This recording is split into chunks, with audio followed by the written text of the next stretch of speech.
Olá, seja você muito bem-vindo a mais um Câmara Debate aqui na TV Câmara. O Brasil continua no topo do ranking global de juros reais, acima de México, Colômbia, Chile e África do Sul. Para estabelecer esse ranking, os economistas fazem um cálculo que leva em conta a inflação esperada e os juros oficiais, no caso do Brasil, a taxa Selic. Assim, os juros reais hoje estão em torno de 6,68%, os maiores do mundo. Para alguns analistas, essa política de juros altos é importante para segurar a inflação. Para outros, elas têm justamente prejudicado a atividade econômica do país. Alimentados por esses juros reais altos, mas não somente por eles, empréstimos e financiamentos podem chegar a 437% ao ano, como é o caso do cartão de crédito rotativo. E numa tentativa de limitar especificamente essa cobrança de juros no cartão rotativo, a Câmara dos Deputados aprovou recentemente regras para limitar essa cobrança em até 100% ao ano. Mas essa regra vai conseguir se impor ao mercado? Se a inflação está sob controle, por que o Brasil ainda mantém essas taxas de juros tão altas? Eu sou William França e para falar sobre esse tema, eu converso agora com o deputado Carlos Zaratini, do PT de São Paulo, e com o deputado Luiz Carlos Rauli, do Podemos do Paraná. Senhores, sejam bem-vindos ao Câmara Debate. Obrigado. Eu vou começar com o senhor, deputado Rauli. O senhor é economista, foi secretário de Fazenda do Estado do Paraná. E eu queria lembrar um pouquinho com o senhor. Em 88 foi promulgada a Constituição e nela havia o parágrafo 3º do artigo 192 que limitou em 12% os juros anuais. Só que aquela regra não era auto-aplicável. Na época chegou a ser questionado no Supremo, essa questão toda, e o Supremo reforçou. Tem que ter uma regulamentação. Só que essa regulamentação nunca veio. 15 anos depois, desistiram de regulamentar os juros por lei e houve uma emenda constitucional, a número 40, e enfim, essa história saiu da Constituição. A gente está vendo de novo essa tentativa, ao Câmara colocar um limite de 100% no crédito do rotativo, algo assim ou a interpretação é distinta? Por favor. Bom, claro que taxa de juros primário é uma coisa, quem estabelece, né, é o Banco Central, que antes era Banco Central e governo juntos. Aí veio a tal da autonomia do Banco Central, então o Banco Central joga para um lado e o governo puxa para o outro. Claro que o governo quer taxa de juros menores. Então, as atribuições estão divididas. Sinceramente, a taxa de juros está muito elevada.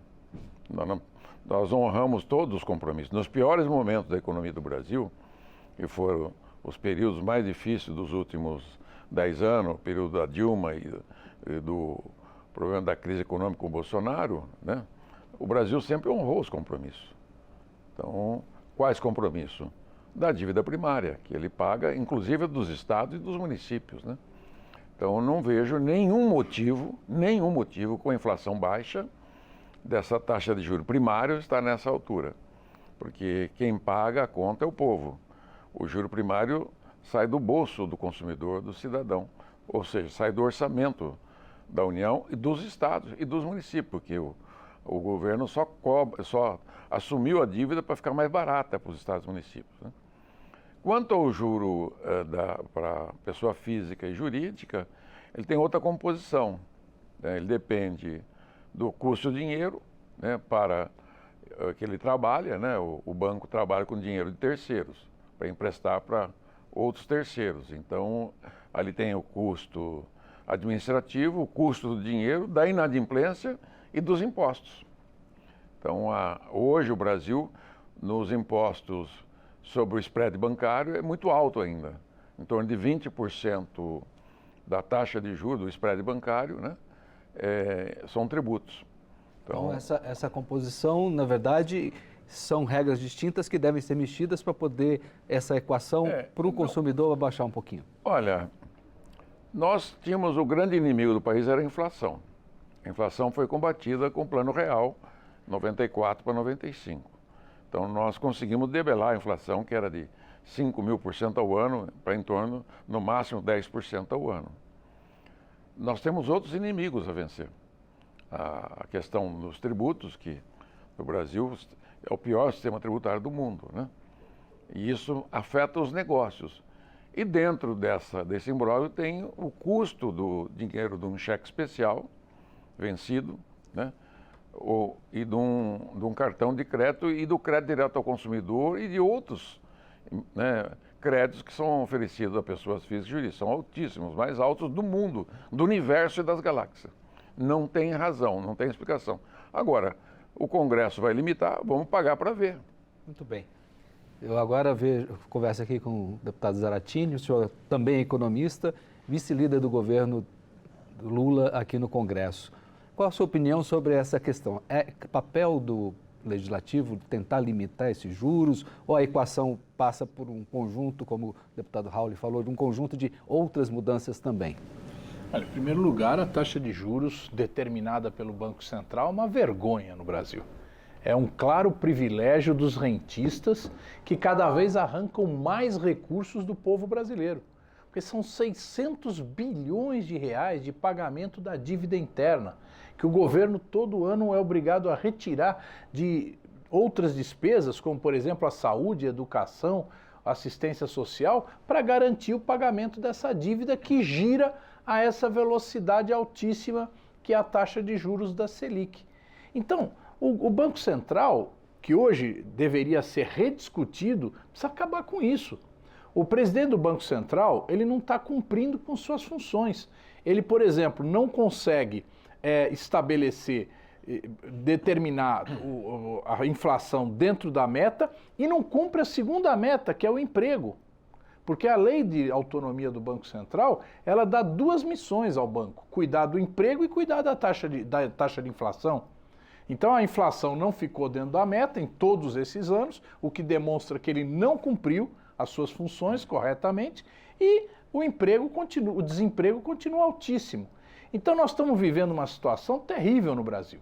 Essa taxa de juros Selic, ela possibilita que em outros sistemas de financiamento se cobre taxas também escandalosas, como é o caso do cartão de crédito. O que a Câmara fez foi dar um prazo para que o sistema financeiro estabeleça uma política em relação ao crédito. Caso o sistema financeiro em 3 meses não cumpra essa determinação, aí sim se haverá uma espécie de tabelamento, que é estipular o máximo que vai poder ser cobrado na taxa de juros do cartão de crédito. Agora, nós precisamos rever a política monetária no país, porque a política monetária, que deveria ser para cuidar especificamente disso, ela está atrasando o desenvolvimento do país, ela está impedindo o país de crescer.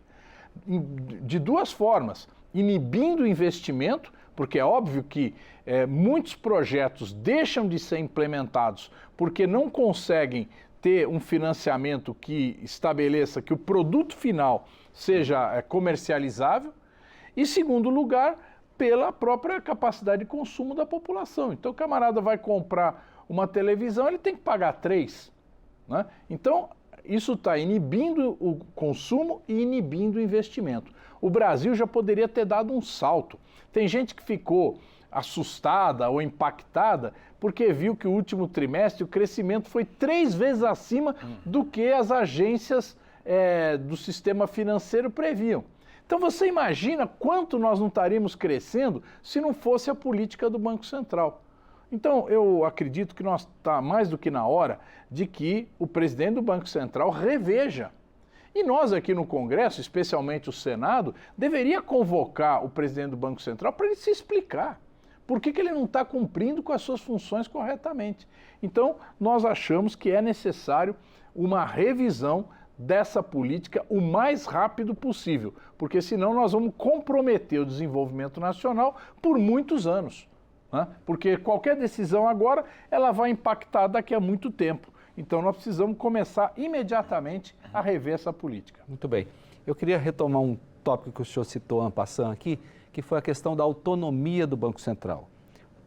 Pelas suas críticas e também pelas críticas do deputado Zaratini, essa autonomia ela está sendo questionada. O senhor acha que precisa ser revisto e não deixar o Banco Central independente como se propôs? Eu não estava aqui no mandato passado, mas com certeza eu votaria contra. Não gosto de autonomia porque quem tem que conduzir a política econômica é o Ministério da Fazenda junto com o Banco Central. O Banco Central tem que ser guardião da moeda e do crédito, né?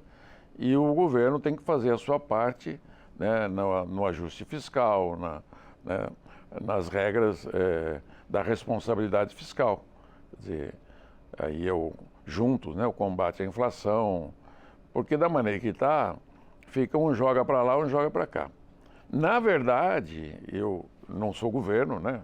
Fui oposição ao PT por muitos anos. O acontecimento econômico hoje, o que o governo está conduzindo a economia, não justifica o Banco Central manter juros elevados. Não justifica. Nada justifica. Ele está, né, tomando dinheiro do orçamento e do povo brasileiro. É isso que está fazendo. Eu não concordo. Então, se isso é autonomia, né, é ficar contra a política econômica de interesse da geração de emprego e renda, né? Muito bem.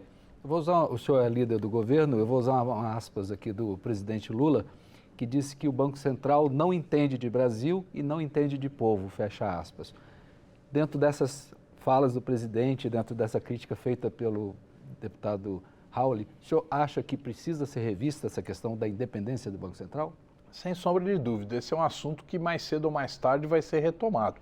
Evidentemente que nós não estamos colocando isso em discussão agora, né, porque evidentemente nós temos muitas outras coisas para enfrentar aqui, o orçamento do ano que vem, que vai estar bastante limitado ainda, nós precisamos fazer com que a gente consiga avançar na economia, enfim, tem muita coisa para ser feita do que enfrentar essa batalha, que é uma batalha muito grandiosa, né? Nós vimos aí quanto tempo demorou para se chegar nessa tal independência ou autonomia do Banco Central, né? E provavelmente vai ser uma batalha longa para reverter isso. Mas eu acho que o Banco Central ele se dedica muito a ouvir a Faria Lima, como a gente gosta de falar. Né? A Faria mercado, Lima, né, é o sistema financeiro. Então, por exemplo, eles fazem um boletim Focus e seguiam por esse boletim Focus, que é o quê? É ouvir todas as agências e agências de financiamento, sistema bancário, para estabelecer qual é a perspectiva de crescimento da inflação, de crescimento de juros, de crescimento do dólar. Então, isso não pergunta, não faz uma pesquisa efetiva de como é que está a economia. Por isso que o presidente Lula fala, não conhece o Brasil. Né, a economia real. Eles partem do quê? Do que um fala, o outro fala, então vai se formando opiniões ali nesse meio. E não se vai conhecer os problemas reais e como o Brasil está se desenvolvendo ou não está se desenvolvendo em todos os cantos do país.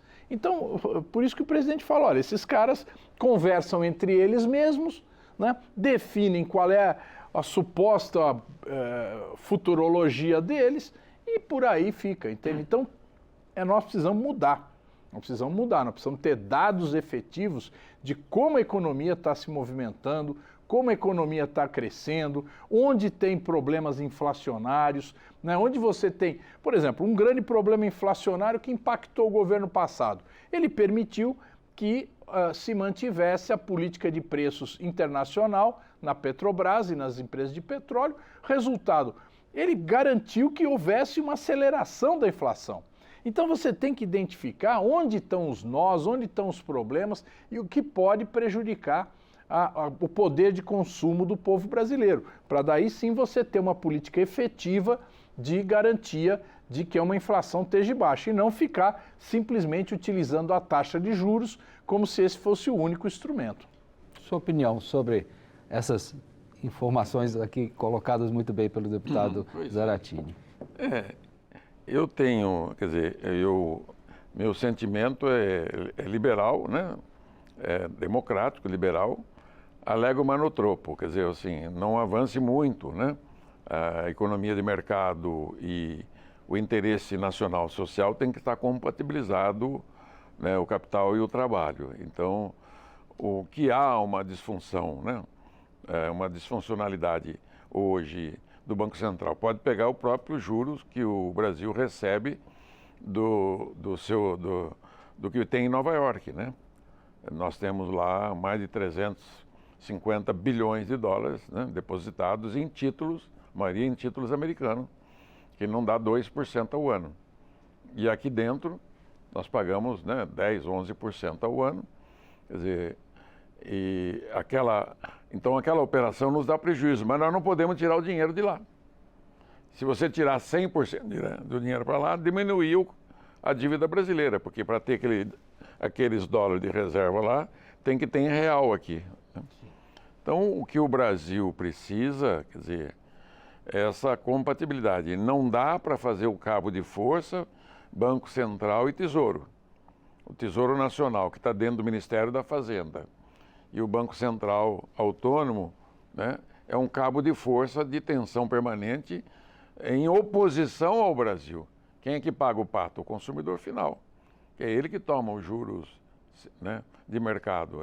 As empresas, né, são as famílias, são as pessoas que estão endividadas, muito endividadas, né, todas elas, não só de impostos, mas endividadas em banco, em lojas de departamento, em prestações, em contas de água, em contas de luz. Então, e no cerne de tudo isso, tem um grande problema, que é o maior de todos, que é como se fosse uma doença que vai tomando conta do país há mais de 40 anos, que é o sistema tributário, que interfere de morte na economia de mercado concorrencial. O senhor foi relator do primeiro projeto lá atrás da reforma tributária. 293. Isso. O senhor acredita que passa também pela reforma tributária, depois eu quero saber a sua opinião, essa mudança nessa política para que os juros 100%. venham a cair? No diagnóstico que eu faço já há muitos anos, nas minhas palestras, o maior problema, não é o único, o maior problema do país, mais de 60%, 70%, são as inadequações, inconsistência e impropriedade do sistema tributário, que é um manicômio tributário e o pior do mundo.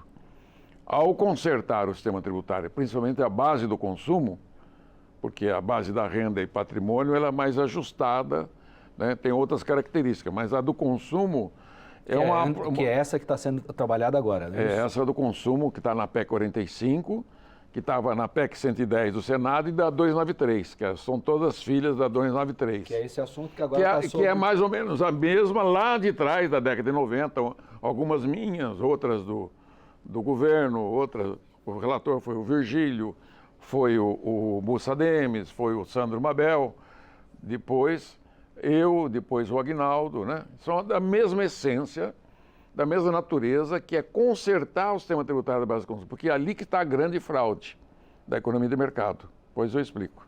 Tá bem. Deputado Zaratini. Olha, eu acho que a reforma tributária é fundamental, né? Tanto que o primeiro esforço do governo foi exatamente aprovar a reforma tributária, né? Ela pode não só simplificar, como pode começar a fazer justiça tributária, né? E isso nós precisamos, porque da mesma forma que os juros sugam, né, recursos do povo brasileiro, seja no orçamento, seja na taxa que é cobrada nos produtos, nos financiamentos, a reforma tributária também beneficia os mais ricos. Aliás, a tributação no Brasil beneficia os mais ricos. E nós precisamos fazer a reforma tributária exatamente para rever isso, para permitir que a gente tenha uma tributação equilibrada, né? Ou seja, quem não tem renda não paga, quem tem uma renda média paga um pouco e quem tem muita renda paga muito. Essa é a justiça tributária. E nós precisamos avançar nisso. Então a reforma, ainda que se tratou de consumo, né, de impostos sobre o consumo, ela tem muito a ver com isso. Ela dá um equilíbrio maior, né, para a receita dos municípios mais pobres, ela permite melhorar essa receita, né? Ela permite ter uma carga tributária menor sobre muitos produtos, principalmente os produtos industriais. Então é um avanço que a gente precisava ter dado. Eu acho que a Câmara acertou em aprovar e a gente espera que o Senado não demore muito para votar também. Isso. A gente já está caminhando para o nosso final. Eu queria saber do senhor, além da reforma tributária, que o senhor é um defensor ferrenho, que outra reforma ou outro projeto que esteja engatilhado aí, que pode avançar para que essa questão dos juros dê uma melhorada para o consumidor? Eu acho que na reforma tributária conserta a base de consumo, conserta a concorrência entre as empresas, diminui o custo de produção, diminui o custo de contratação, aumenta o lucro das empresas, aumenta o salário dos trabalhadores e aumenta o poder de consumo das famílias. É um ganha-ganha. Tá? O que não mexeu do sistema tributário, nós mexemos com 5 tributos. Tem que eliminar totalmente a tributação do dinheiro, o IOF, o PIS/COFINS, não pode ter carga tributária em dinheiro. Isso, nenhum país do mundo tributa o dinheiro, né? Isso é uma invenção brasileira, principalmente o IOF, que é um imposto vampiro brasileiro, né? Não mata, né? O paciente fica chupando o sangue. Você está devendo no banco, vai pagar IOF. Você está devendo o cheque especial, o cartão de crédito, paga IOF, né? É um imposto chupa-cabra mesmo. Então, esse é um ponto. Eu fico muito na parte econômica, porque a reforma tributária ela vai diminuir a sonegação, aumenta a arrecadação. Ela melhora o ambiente de negócio do Brasil, coloca o Brasil como player mundial e nacional. Os investidores passarão a ter apetite de investir no Brasil, mas não para vir comprar vaca morta aqui, empresas que estão na hora da morte, né? Eles virão para competir num regime de competição. Como o Zaratini disse, o sistema tributário vai ter o cashback, que é a devolução individualizada, que você pode diminuir a regressividade da maneira que o governo e o Congresso quiser. Muito bem. Deputado, a mesma pergunta. Além da reforma tributária, há alguma coisa a mais que o Congresso possa fazer? Olha, nosso grande objetivo esse segundo semestre é a gente aprovar alguns projetos que já foram encaminhados para cá, que trata do imposto sobre fundos fora do Brasil, fundos no exterior, imposto sobre fundos bilionários, que são os fundos exclusivos, né? E a gente quer, com isso, garantir o orçamento do ano que vem dentro daquilo que prevê o arcabouço fiscal, para que a gente possa caminhar, ter os investimentos que o Brasil precisa na educação, na saúde. Nós vamos ter um aumento de recursos na educação e na saúde muito importante o ano que vem. Vamos poder crescer muitas áreas, investir em muitas áreas e realizar o PAC, né, o Plano de Aceleração do Crescimento. Então, isso tudo tem que caminhar e nós precisamos votar um orçamento muito bem feito esse ano. Muito bem.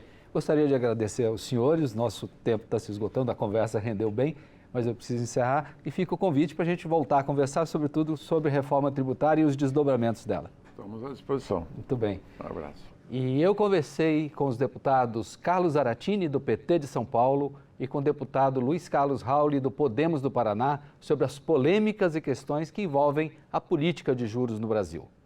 Quer saber sobre essas e todas as outras discussões aqui do Parlamento? Acesse nosso portal na internet, câmara.leg.br, e também as nossas redes sociais.